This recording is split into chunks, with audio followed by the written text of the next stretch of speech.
हो जाओ शुरू। समाशोधन गृह। बच्चों ये समाशोधन गृह होता क्या है? हम ये जानते हैं कि हमारे शहर में, हमारे देश में, हमारे कस्बे में, हमारे गांव में विभिन्न प्रकार की बैंकें होती हैं, जैसे state bank of India, Punjab national bank आदि आदि। एक दूसरे बैंक के चेक ग्राहक एक दूसरे बैंक में लगा देते हैं। एक दूसरे बैंक के चेक ग्राहक एक दूसरे बैंक में लगा देते हैं। अब उनको क्लियर करने की जो जिम्मेवारी होती है वो किसी भी शहर के अंदर, किसी भी जिले के अंदर वो स्टेट बैंक ऑफ इंडिया की होती है या रिजर्व बैंक ऑफ इंडिया की होती है। अगर रिजर्व बैंक ऑफ इंडिया है तो रिजर्व बैंक ऑफ इंडिया की होगी। अगर रिजर्व बैंक ऑफ इंडिया उस जिले में नहीं है तो स्टेट बैंक ऑफ इंडिया की होगी। तो जो बैंक इस क्रिया को पूरी करता है उसका एक अपना एक हाउस होता है जहां पर इन चेकों को क्लियर किया जाता है, जहां पर इन चेकों का भुगतान किया जाता है। भुगतान करने की इस प्रक्रिया को, इस गृह को हम समाशोधन गृह कहते हैं। हम समाशोधन गृह कहते हैं। ना समझ में आ गई? तो समाशोधन गृह क्या है? समाशोधन गृह ये है कि विभिन्न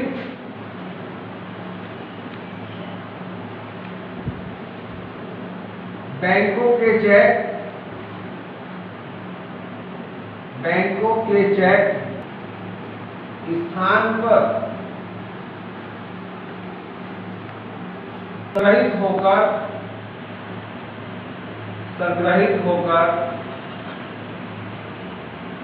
भुगतान किया जाता है,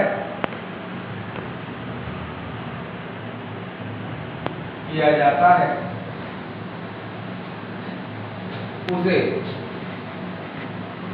समाशोधन कहते हैं। उस घर को समाशोधन गृह कहते हैं।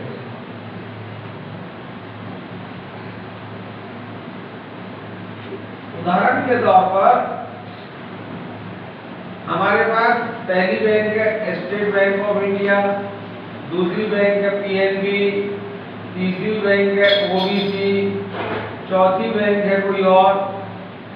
अब स्टेट बैंक का चेक दिया, पीएनबी का चेक दिया, ओबीसी का चेक दिया, और ये चेक क्रॉस चेक होते हैं। ये भी ध्यान रखें, ये विशेष बात क्या है कि ये टेलर चेक नहीं होते, ये विशेष चेक होते हैं, क्रॉस चेक होते हैं, रेखांकित चेक होते हैं।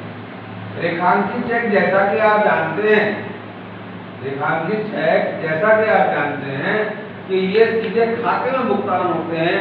तो क्या करते हैं कि स्टेट बैंक जहां पर इन बैंकों को लिया जाता है, स्टेट बैंक इन खातों में, इन खातों में, इन खातों में, इन खातों में, इन खातों में, इन बैंकों से सीधे उनके खातों में जमा कर देती है। और इस प्रक्रिया को हम, जहां पर ये प्रक्रिया की जाती है उसको हम समाशोधन गृह कहते हैं। उसको हम समाशोधन। परिभाषा: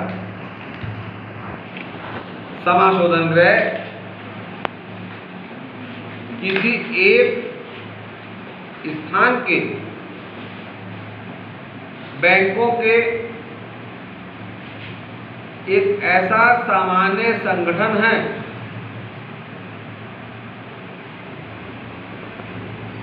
जिसका प्रमुख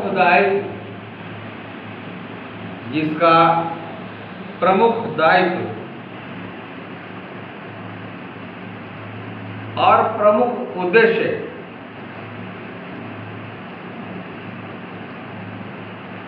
आपसी बैंकों का निपटारा करना होता है।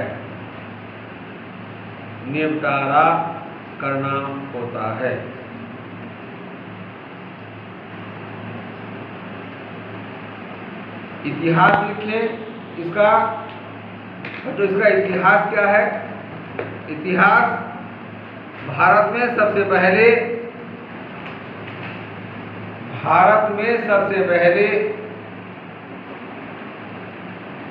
1755 ईस्वी में 1755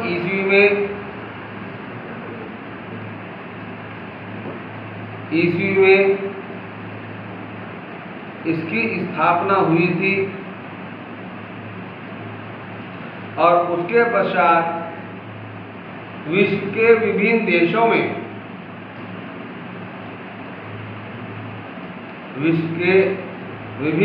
में इसकी स्थापना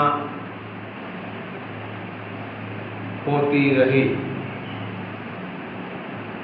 लेकिन उद्देश्य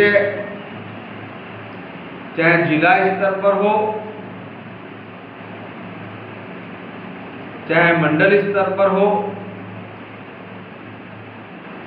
चाहे राजकीय स्तर पर हो,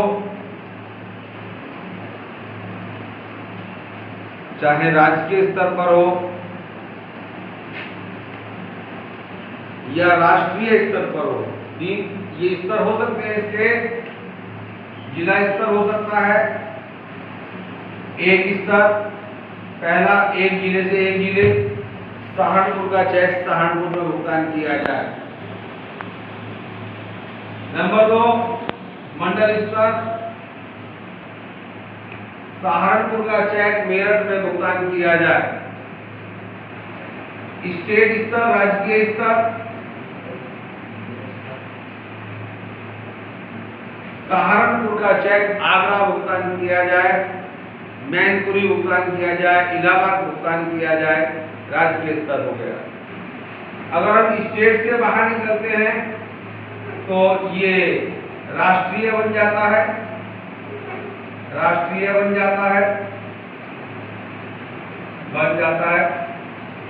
और राष्ट्रीय बनने पर सहारनपुर का चेक कहाँ भुगतान हो रहा है? मुंबई। कहाँ हो रहा है? मुंबई। आज समझ में आ गई। अब प्रश्न ये उठता है कि ये चेक भुगतान कैसे होते हैं?